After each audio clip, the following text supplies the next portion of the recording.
araw po, magandang gabi po, at hapon po saan man panig ng mundo.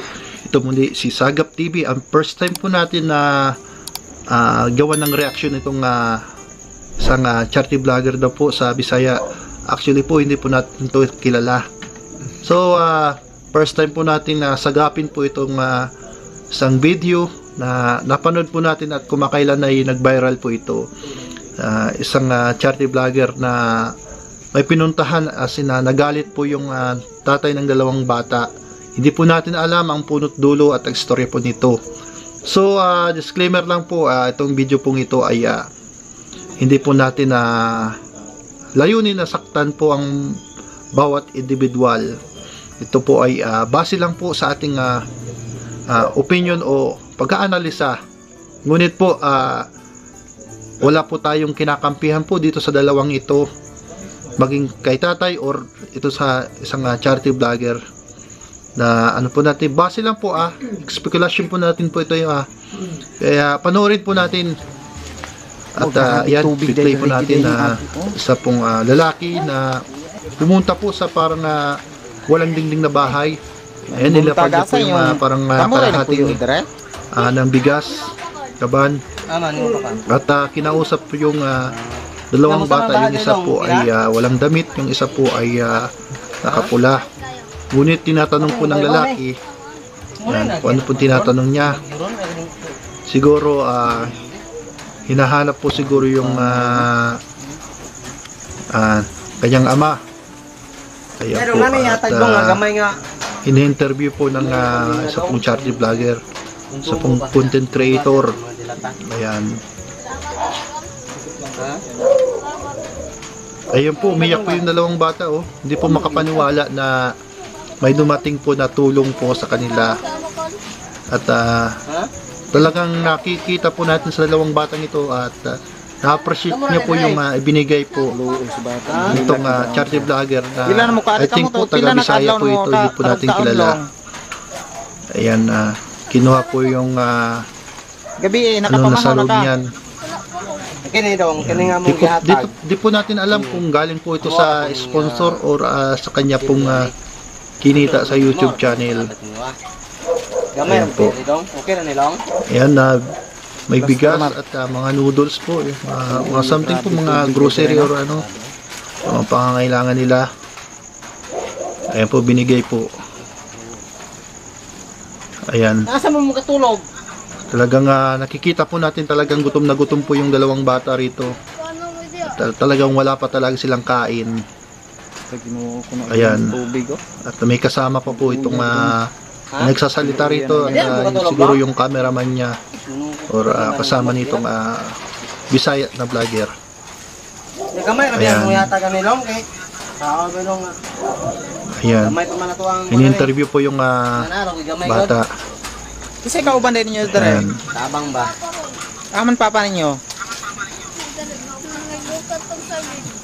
Kaya yung bugas, mabalik lang ni pohon to si Mana. Tama ra po ning bugas. Ora ginamong matabang sa inyo halong. Ya okay na long.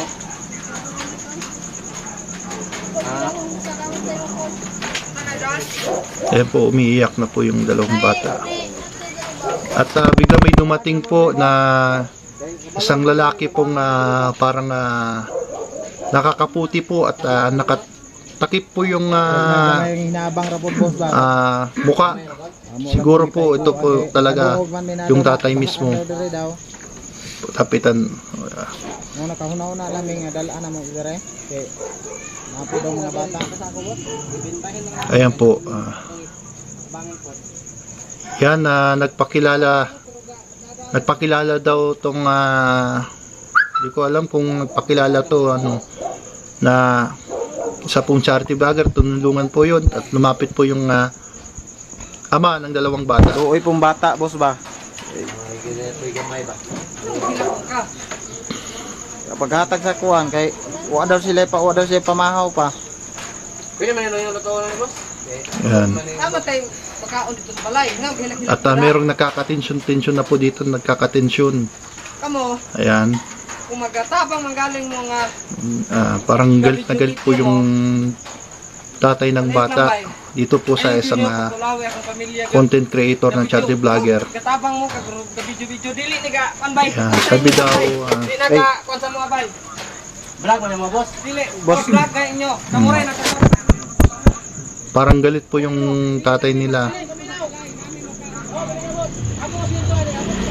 Yan. Okay, ito po sa dalawa pong nakikita po natin, itong sa dalawang nakikita natin, yung charity vlogger at ang yung tatay ng bata. Hindi po natin alam kung ano pong nasa loobin nila. Ayun. Ano lang po, wala po tayong kinakampihan po rito sa video po nating napapanood. Okay po. Paalala lang po, wala po tayong kinakampihan na side to side. Kasi mahirap na po manghusga. Yan ang mahirap na po manghusga. Mahirap na po tayong mag-comment ng mga negative na hindi po natin alam ang buong kwento o dahilan. Kaya yan po yung inaiwasan po natin. Ano po. At sa mga charity vlogger naman po, hindi po lahat ng mga charity vlogger ay kumikita sa mga YouTube o Facebook. Depende po yan sa dami ng nanonood. Kung wala pong nanonood, so meaning hindi po kumikita po yung charity vlogger. Tapos, hindi lahat ng maraming views ay kumikita. Madalas po ay napakaigpit po ni Meta na gaya po natin yung page po natin, hindi kumikita talaga as in.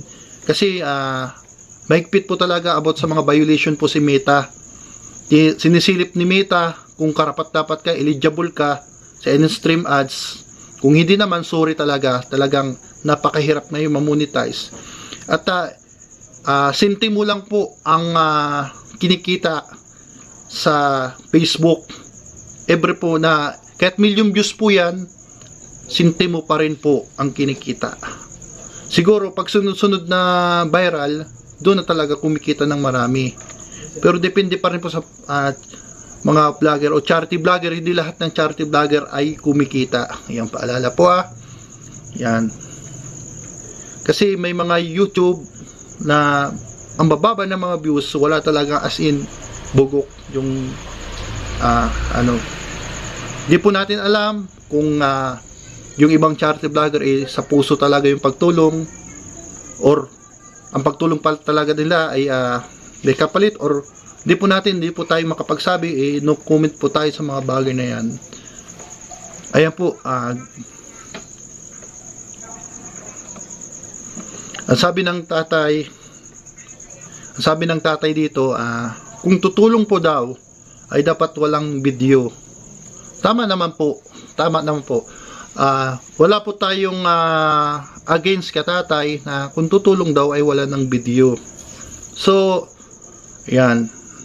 Or kasi ang Diyos naman po makakita kung ano po ang nasa loobin. Ngayon, may iba po siguro na hindi po natin alam na kaya ginagawa po ng charity vlogger na tumulong na may compilation, kasi po itong charity vlogger na to, kung di naman po talaga mayaman, or kumbaga nananawagan baga kung sinong gustong tumulong, siyempre may mga iba pong sponsors na tinitignan, chinecheck po talaga nila kung naibigay o naihatid po sa karapat-dapat na tulungan.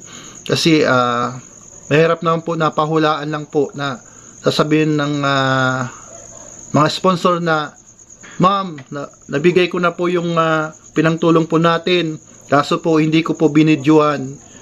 Di po natin alam po yung kaisipan ng mga sponsor, kung baka pagdudahan ka, baka hindi naman talaga ito binigay, ikunento lang sa akin na binigay, bakit walang siyang upload sa video. Ganun po, isa po sa mga reasons kung bakit po binibidyohan. At hindi po lahat ng sahod po sa YouTube natin or YouTube ng iba dyan na 100%, at tatapetin ko na po kayo, 100% ibinibigay po sa mga beneficiary. Kasi po ang charity vlogger po ay tao rin po, nagugutom, nakakaramdam din po ng gutom. Siyempre alalahanin po natin, may pamilya din po yan, may binubuhay din po yan, may mga anak din pong pinag-aaral, may mga gastusin sa bahay, kuryente, tubig, At siguro kung may sakit yung charity vlogger, siyempre panggamot niya din po. Kaya yung iba pong kita pinagtutulong. Yun po yung pinaka-reasonable kasi wala naman pong source of income siguro na iba yung charity vlogger, wala naman pong trabaho or hanap buhay. Kaya ito po yung patraan, yung platform. Bonus lang po yung sahod.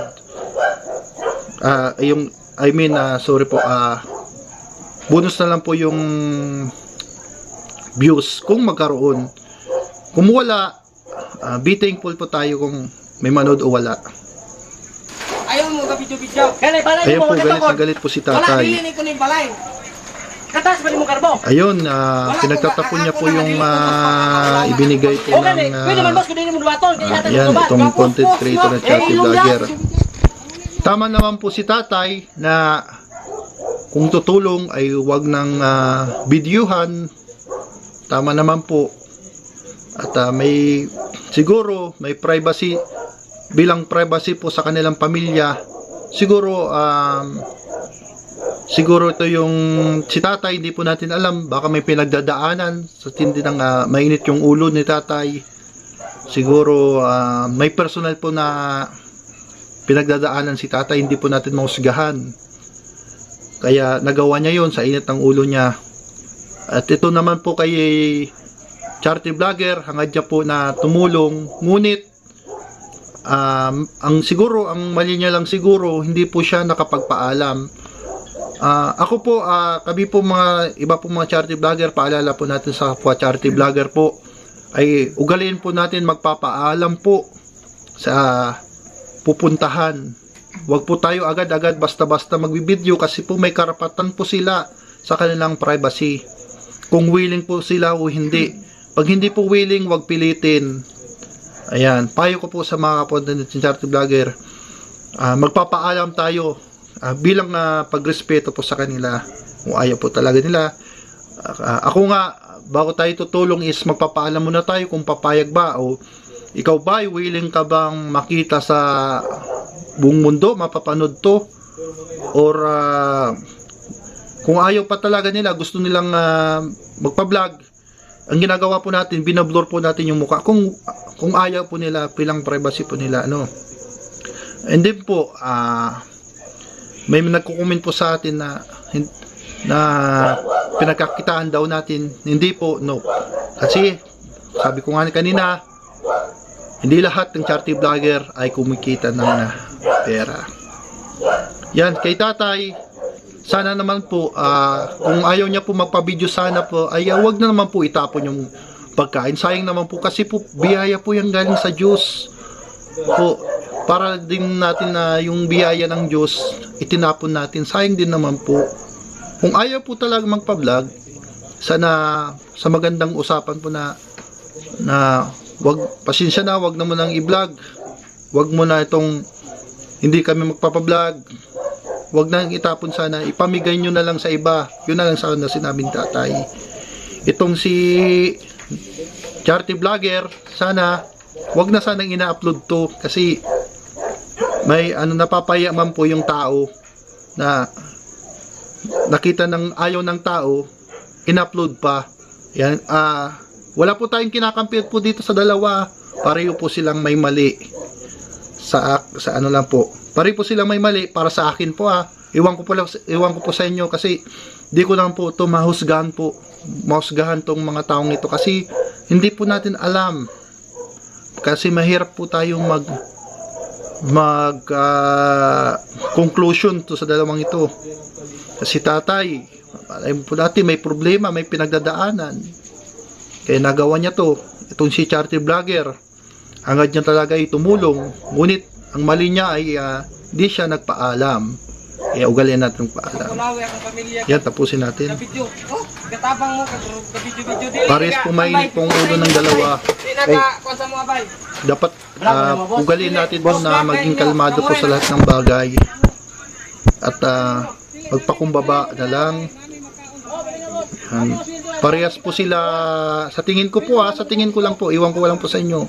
Sa tingin ko po, parehas po sila, mataas po yung ego nila at pride ng dalawa.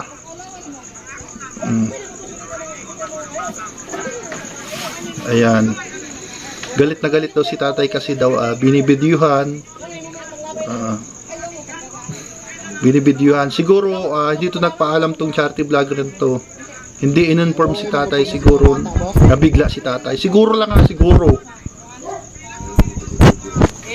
Post man na Ayan, Bisaya po yung sinasalita niya. Nagtabang, mo video John, kay ang ka man. Ikaw dyan, paghilak-hilak. Ikaw mo gyapon. Ayan, umalis na lang po.